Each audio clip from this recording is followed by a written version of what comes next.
কতই না সুন্দর ছিল সেই দিন, যেই দিন প্রথম হেদায়েত পেয়েছিলাম।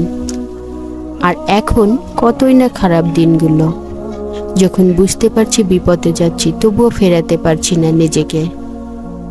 আমার নফস, সে তো এক ভয়ঙ্কর প্রতারক। যত বড়ই বিশ্বাস করেছি তত বড়ই এই ক্ষতিগ্রস্ত হয়েছি।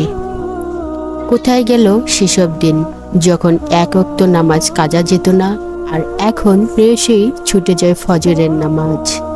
আমার হেদায়েত হারিয়ে ফেলার জন্য আমি নিজেই দায়ী। কত ভয়ঙ্কর, তাই না?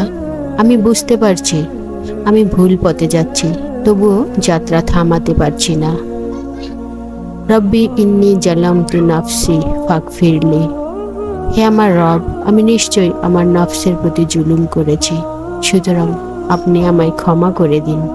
বাইরের শত্রুর কি প্রয়োজন যখন আমার সবচেয়ে বড় শত্রু আমার নফস। আমি আবারও চললাম আমার রবের পথে। আমিন।